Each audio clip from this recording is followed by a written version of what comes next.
안 좋아 보이는 것 중에 좋은 걸 찾아야 됩니다. 흙 속의 진주가 아니라 진주가 뻘 밖에 나와 있다면 그거는 진주가 아닌 거예요. 경매라는 게 지식이 많이 전달이 됐기 때문에 지금은 경매하는 것만으로는 차별성이 전혀 없습니다. 싸게 받을 수도 없고. 그러려면 내가 겉으로는 좀 안 좋아 보이는 것 중에서 기회를 찾으려고 해야 돼요. 안녕하십니까? 안녕하세요. 자, 오늘 주제는 경매로 누구나 큰돈 버는 시기는 끝났다. 경매 황금기 이제 끝이냐? 이런 질문들이 좀 있더라고요. 저는 사실 경매 황금기, 쇠퇴기 이런 거를 사실 나누고 있지는 않습니다. 경매에서는 사람들이 덜 관심을 갖는 곳에 오히려 경매기 때문에 더 관심을 가져야 된다라는 그 기준으로 요즘 사람들이 어떤 거에 관심을 덜 갖고 있는지, 어디에 사람들이 몰리고 있는지 집중한 다음에 거기에 내가 들어가는 게 아니라 거기에 몰림으로써 생기는 기회들, 사람들이 최근에 아파트들로 몰린다라고 하면 저는 빌라 오피스텔을 보고 이런 식으로 항상 현재 상황 속에서 틈새 기회를 찾을 수 있는지를 좀 집중하는 것 같습니다. 경매라고 하면 사실 하락장 때 경매를 해야 된다 이런 말을 많이 하잖아요. 아무래도 지표상 보합 혹은 상승의 느낌이 강해서 한번 지표를 같이 보면 좋을 것 같습니다. 네네. 부동산 상승 관련 지표라고 하면 제가 보는 거는 KB 부동산 시계열을 참고를 합니다. 왜냐면 얘네는 주 단위로 지역별로 몇 %씩 가격이 상승했는지 하락했는지 유지됐는지 색깔로 구분을 해주기 때문에 확실하게 한눈에 들어오고, 그러니까 매매가뿐만 아니라 전세의 증감도 보여주기 때문에 최근 이제 동향을 보면 서울 지역은 중심부부터 시작을 해서 대세 상승이 시작된 것 같습니다. 주황색 표시가 뜨려면 0.2 이상이 올라야 되거든요. 한 주에 0.2%면 굉장히 많이 오른 겁니다. 심지어 광진구 쪽은 0.4, 0.47, 강동구는 0.6까지 찍혔고 거의 빨간색에 가깝습니다. 이 정도면 빌라는 대체 상품이기 때문에 아파트의 가격 동향을 보는 거는 또 의미가 있어요. 시차를 두고 아파트가 올라감에 따라 빌라도 앞으로 올라갈 거다라는 게 이제 예상이 되는 거죠. 서울 지역의 아파트가 오르고 있기 때문에 서울 지역에 빌라를 해야 된다면 사실 이것도 한 발 늦어요. 경매하는 사람들은 이미 빌라들 많이 보고 있을 거예요. 많이 입찰을 하고 있을 거고. 저 같은 경우는 서울 지역은 지금 확실히 빨간색이 들어왔기 때문에 아파트 포함해서 빌라도 사람들이 좀 몰리고 있겠구나 해서 경기도권을 좀 보는 거죠. 서울 다음으로 가격이 높은 지역이 경기도에 속해 있으니까 확실히 경기도는 0.1, 0.16, 0.18 이런 식으로 조금씩 오르고 있고, 경기도 안에서도 가격이 가장 높은 지역이라고 할 수 있는 성남시, 분당이 속해 있는 성남시는 주황불이 들어와 있습니다. 과천시 같은 경우에는 7월 초 기준으로 0.8, 0.8이 오른 다음에 0.56이 또 오른 거니까 이게 되게 빨리 오르고 있는 거예요. 빨간불이 들어왔고 하남 쪽도 주황불이 들어와 있습니다. 이렇게 주황불이 들어온 데보다 그러면 과천과 가까운 지역이 어디에 있냐, 이것들을 한번 살펴볼 것 같아요. 아파트보다는 저는 이제 빌라 쪽을 좀 기회를 찾아볼 것 같습니다. 향후 가격이 더 오를 수밖에 없는 금리 인하에 대해서 또 얘기가 나오고 있는 것 같아서 네.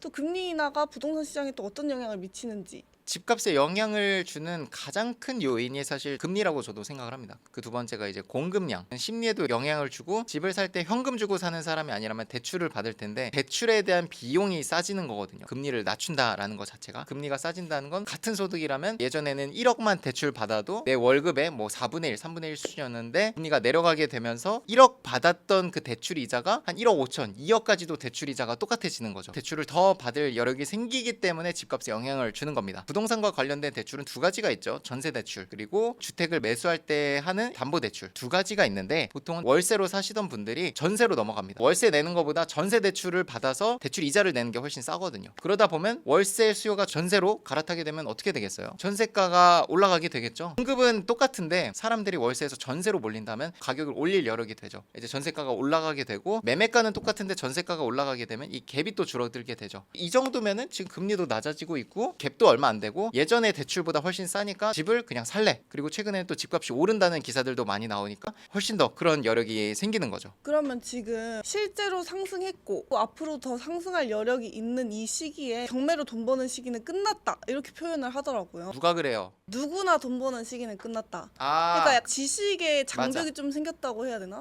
그건 있다. 아파트만 찔러 넣어도 사실 돈이 됐잖아요, 하락장에는. 네. 그런 차원에서는 또 할 말이 있겠네. 하락장에서는 경매 지식이 좀 부족해도 분위기 안 좋을 때는 애초에 입찰장에 사람들이 없기 때문에 내가 그냥 원하는 물건, 깨끗한 물건, 보통 아파트겠죠. 아파트 권리 분석 깨끗한 거, 내가 낙찰 받아서 물어줄 돈 확실히 없는 거, 그런 것들만 해도 사람 자체가 적기 때문에 낙찰될 수 있는 확률이 있었다면, 지금은 아파트가 오르고 있기 때문에 빌라에 대한 심리도 좀 좋아지고 있죠. 시차를 두고 가격이 오르는 거는 경매하는 사람들은 대부분 아시니까. 그래서 사람들이 많아진 거는 맞아요. 예전에는 깨끗한 물건, 좋은 물건으로도 돈을 벌 수 있었다면 지금은 사실 그렇게 하면은 내 노력 노력이 2배, 3배 들어가게 되는 거죠. 물건 조사해서 입찰하고 반복되는 과정을 5번만 하면 됐다면 지금 10번, 11번 이상 입찰해야 되니까 너무 힘이 드는 거죠. 지금 똑같은 노력을 들여서 돈을 벌겠다 하면은 안전하고 남들이 좋아할 만한 물건으로는 사실 어렵죠. 그래서 제가 빌라 오피스텔을 얘기 드리는 게 제가 이제 평균 지표를 보니까 아파트가 전국 평균으로 봤을 때 입찰자가 보통 7명 후반에서 8명 정도 되더라고요. 근데 빌라는 한 3명에서 많으면 4명 정도, 반 정도 되는 입찰자 인원 수죠. 입찰자 수가 반으로 줄어들었기 때문에 내가 낙찰될 확률이 2배로 올라가는 거죠. 그런 물건을 내가 볼 수 있다면 지금 시점에서 경매로 하겠다라고 하면 어느 정도는 권리 분석에 대해서 배우셔서 권리 분석상 문제가 있어 보이는데 입찰할 수 있는 물건들이 있거든요. 대표적으로 대항력 있는 임차인이 있는데 세금 압류도 있어요. 그럼 사실 세금 압류에 대해서 조사가 안 되면 입찰을 할 수가 없습니다. 근데 임차인이 먼저 들어오고 소유권이 바뀌었다던가 아니면 어떤 포기각서가 제출이 됐다던가 이런 식으로 빨간 글씨가 있는데 그런 상세 내역을 봐서 내가 입찰할 수 있는 물건들이 있거든요. 그런 거에서 이제 기회를 찾으면 훨씬 낮은 경쟁률로 낙찰이 될 수 있는 거죠. 방금 드렸던 얘기가 어떤 맥락인지 한번 스피드 옥션을 통해서 한번 보여드리고 싶은데 경매를 좀 해본 사람들은 특수 물건으로 검색을 합니다. 그냥 깨끗한 물건으로는 이제 메리트가 별로 없다고 느껴질 때가 많아요. 그래서 특수 물건으로 검색을 하고 그 원하는 빨간 글씨를 체크해서 따로 필터를 할 수가 있습니다. 다세대 빌라를 경기도 지역으로 해서 유찰이 1번에서 2번까지 된 거 진행 물건으로 해서 이 요소들이 다 뭔가 인수되는 게 무조건 있는 건 아닙니다. 들여다보면 깨끗한 물건들도 정말 많아요. 단지 그런 요소가 있을 수 있으니 주의해라 라는 맥락으로 경매 사이트에서 표시를 해준 거고, 저는 주로 보는 게 대항력 있는 임차인은 사실 압류 하나만 걸려 있어도 이 압류 때문에 입찰을 보통 못해요. 그래서 저 같은 경우는 어떻게 하냐면 선순위 전세권은 전세 보증금을 다 떠안아야 되거나 이게 다 소멸이 됩니다. 그래서 저는 선순위 전세권으로 체크를 해서 검색을 하고, 이런 식으로 보면 세 번째 거 한번 볼게요. 왜냐면 선순위 전세권 외에는 대항력이라든지 이런 요소가 없는 것 같아서 이 전세권만 깨지는 거라면 입찰을 무조건 할 수 있거든요. 이 전세권자가 경매를 신청했거나 배당 요구를 하면 되거든요. 전세권자가 지금 보증금 1억 6,500에 있는데 소멸 기준이 전세권이 됐죠. 그 말은 전세권자로서 배당 요구를 했다는 뜻입니다. 이 사람이 전세권자로서 배당 요구를 안 했다면 소멸 기준이 전세권이 아니라 압류로 넘어갔을 거예요. 근데 압류가 아니라 전세권이 소멸 기준이라는 건 이분이 돈을 달라고 법원에 요청을 한 거고, 채권자가 이 임차인이네요. 경매 신청하는 것 또한 법원에 배당 요구한 것과 동일한 자격으로 봅니다. 1억 6,500이 다 배당이 되지 않더라도 우리가 떠안는 건 없어요. 이런 지식이 있어야 이 물건이 판단이 되는 거예요. 이 지식이 없으면 위험한 거 아닌가? 넘어가요. 지금 이 물건은 내가 가격을 아무리 싸게 받아도 인수되는 게 전혀 없습니다. 그냥 깨끗한 물건이에요. 원하는 가격에 입찰을 하면 됩니다. 이런 지식들을 어느 정도 내가 배워서 섞어줄 수 있어야 굉장히 낮은 경쟁률로 낙찰이 될 수 있는 거죠. 제 원칙은 그거예요. 경매를 하시건 투자를 하시건 원리 원칙을 기준을 잡는 게 진짜 중요해요. 그래야지 남들이 막 이거 해라 저거 해라 이런 권유에 따라서 내가 흔들리지 않거든요. 저의 잣대는 안 좋아 보이는 것 중에 좋은 걸 찾아야 됩니다. 흙 속에 진주가 아니라 진주가 뻘 밖에 나와 있다면 그거는 진주가 아닌 거예요. 경매라는 게 지식이 많이 전달이 됐기 때문에 지금은 경매하는 것만으로는 차별성이 전혀 없습니다. 싸게 받을 수도 없고, 그러려면 내가 겉으로는 좀 안 좋아 보이는 것 중에서 기회를 찾으려고 해야 돼요. 아무래도 우리 강의에 관심을 갖는 분들이 수강생들의 성과가 다른 학원에 비해 월등히 좋기 때문에 나도 그 중에 하나가 되고 싶어서 돈을 벌고 싶어서 온다고 생각을 하거든요. 리치스쿨 카페에 오셔서 아래쪽에 내려보시면 정보 경험담 나누기에 낙찰 받았어요 라는 게시판에 올리고 있습니다. 7월 달에도 한 10대 건이 나왔고 8월 지금 7일인데 8월 7일 기준으로도 벌써 5개의 낙찰 사례가 올라와 있습니다. 전세 월세는 따로 올리진 않고 매도가 된 것만 따로 올리거든요. 매도된 사례들은 또 여기 제목만으로 검색을 매도 이렇게 하시면 매도된 사례들도 따로 보실 수 있으니까 참고하셔서 이걸 보고 수업 신청을 하고 싶다면 메인 페이지에 이렇게 평생회원 정규 강의 7주 과정 이렇게 홈페이지로 연결이 됩니다. 수강생들의 어떤 혜택이라고 하면 끝나고 나서도 저한테 평생 동안 이메일로 피드백을 받을 수 있다는 것, 플러스 졸업생들의 인프라, 입찰 대행 서비스라든지 인테리어 서비스도 굉장히 저렴한 가격으로 해드리고 있고, 이범주 법무사님께 명도 서비스를 연결해드릴 수 있고, 들이 매물 내놓을 때 중개사님들의 연락망들이 저희가 구비가 돼 있습니다. 전화번호만 띡 올려져 있는 게 아니라 수강생들이 전화 통화를 해보고 느낀 점 평가를 또 해놨어요. 거래를 성사시켜줬다.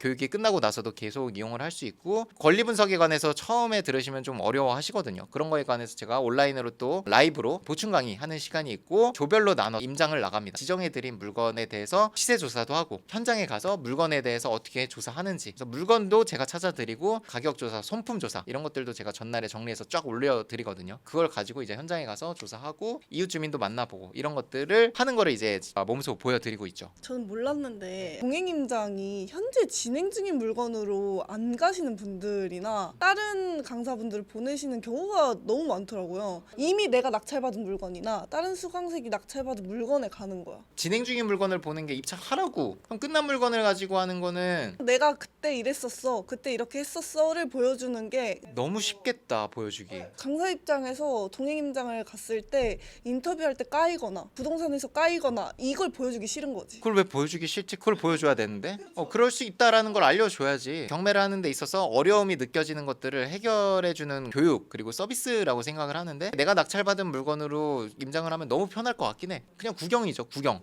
저도 긴장 엄청 되고요. 예상치 못했던 문제에 봉착하기도 하고, 내가 힘들어야지 수강생들이 더 만족을 하니까. 그래서 동행임장 물건 낙찰 많이 받으시고 매도까지 하신 분들도 많고 해서 뿌듯하시잖아요. 뿌듯하죠. 고생 많으셨습니다. 고생했습니다.